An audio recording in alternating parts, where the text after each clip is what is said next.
George was stunned when a lioness approached him from behind. He was in the savanna to shoot some pictures for his documentary. He saw that the lioness wasn't aggressive towards him.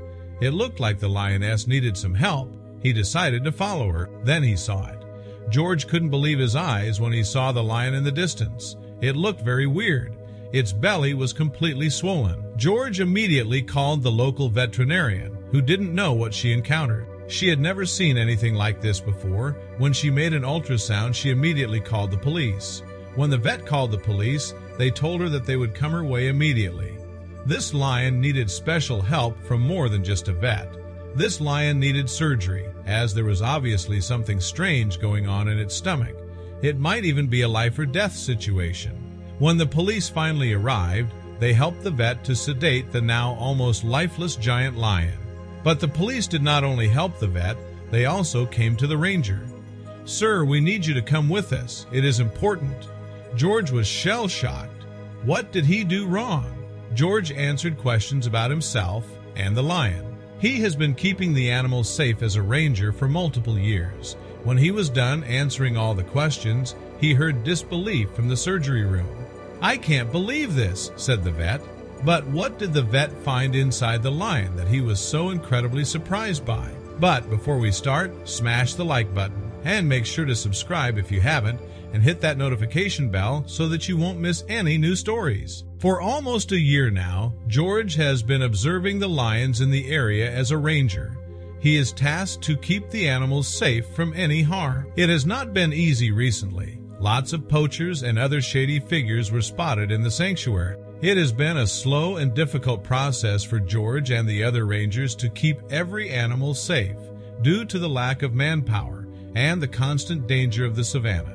The combination has been very rough for everyone involved. Their employer keeps putting even more pressure on the rangers, but they can't handle the whole situation. Many outsiders have noticed and taken advantage of this as well, which makes everything even more dangerous. When George went for his usual route one day, he ended up seeing something enormous in the distance. At first, he thought he was just overworked and seeing things. But when he came closer, his mouth fell open. How could this be? What George saw scared him a lot. He even jumped back a little. He did not want to approach the lion at first because he didn't know how it would react. George immediately had to urge to help the animal. There was definitely something very wrong. It was the biggest lion George had ever seen. He recognized this lion as well. It was the alpha male of the local lion pack. But the lion did not seem to be his proud self. His belly was completely swollen. It looked like it needed help from George. George started to approach the lion. He was scared a bit, but his love for animals was stronger. He had to figure out what was going on. He couldn't let the lion just go like that. He decided to call for more backup from other rangers. When George talked to his superior, there was no question about it. Action had to be taken immediately. They had to save the animal from whatever was causing its belly to swell. George definitely had to act fast. With more rangers quickly arriving, George started to slowly approach the lion. Lions are proud animals, so he had no idea how it would react to George. Then it turned to George. George's heart sank for a minute. Was the lion going to attack him? "Get back!" yelled the other rangers. They warned George that the lion might act aggressively in this condition, as he is trying to defend himself if he feels threatened. So the rangers came up with another solution. The rangers decided that they will have to call somebody and try to get a hold of the nearest animal veterinarian. When the call with the vet ended, the ranger that called him reacted in full shock. The vet says that the rangers have to get out of the immediate area of the lion, or he will definitely attack them. He asked the rangers to do one thing before he could threaten the lion: sedate it so they could take a closer look.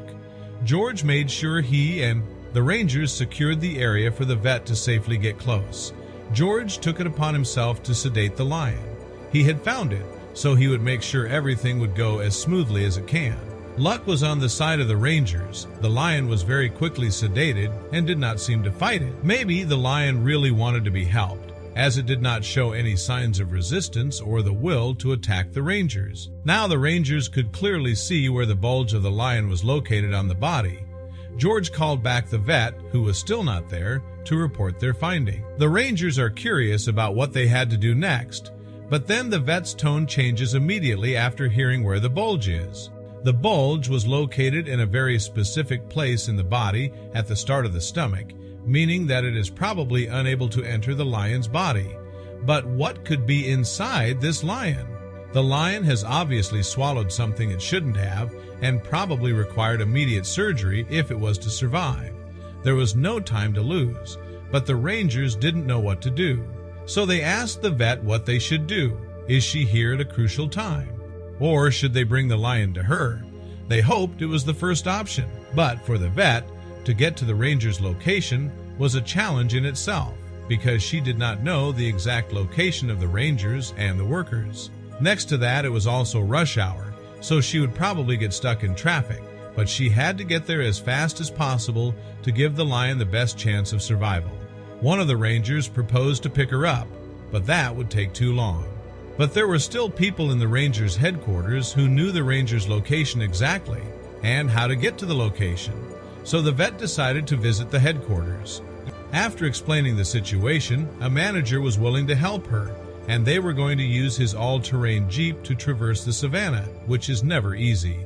The vet experiences one hell of a ride. The journey takes about 3 hours in total, a journey on which the vet had considered many times if the life of this lion was worth wasting a whole day plus extra on it. Other animals in need might have also needed her help. At the site, the rangers were also struggling with the time they had to wait for the vet. Their fear became the truth. The lion's sedative wore out, and he had no intention of staying at his current place. It waited a long enough time and was trying to be on the move again. The rangers did not know what to do next. Some rangers wanted to just let it go, as that meant they could finally go back home. Why were they caring so much about a lion in the first place? It was just an animal who had probably eaten something wrong. There was no consensus amongst the group. Others had taken the vet's words to heart and knew that if they let the lion go now, it would certainly die. Luckily for the lion and the vet, this group was in the overwhelming majority. The lion was still moving very slowly, so the rangers were able to block its paths back into the depths of the savanna with their jeeps. They couldn't sedate the animal again. Because they used all of their sedatives, the vet has a dose with her, but they had to stall for her. They could not encapsulate the lion fully, so they had to keep moving to keep blocking the lion's path. The vet had to act quickly and knew that the only chance here was if she could quickly sedate the lion. But sedating the lion was not without certain risks. There was always a risk that the lion might not wake up from this, considering the condition it was described to be in. But seeing it so actively trying to attack the rangers, the doctor had the confidence that it would survive the injection. The only thing left was approaching the lion with the tranquilizers. The vet waited for the lion to have his head turned in the other direction. After that, she slowly approached the lion and swiftly injected the sedative into the lion's lower body. Now they had to wait until the lion was fully sedated. Over the next couple of minutes, it slowed down more and more, and the vet was able to inject the lion with a couple of more sedatives which were necessary for a lion this size to go completely out. After a while, the lion was completely out. Some rangers dropped their knees from exhaustion, and their heart rate finally dropped back to normal a bit. They'd faced possible death numerous times by now, so they were relieved that they survived. Now the vet could finally turn her attention to the big bulge on the lion that she actually came for. She takes her surgery kit out of the big Jeep from the ranger's headquarters and sets it up to get to work. She decided to make an ultrasound first. When looking at the ultrasound, she immediately called the police. She had suspicions of strange activities.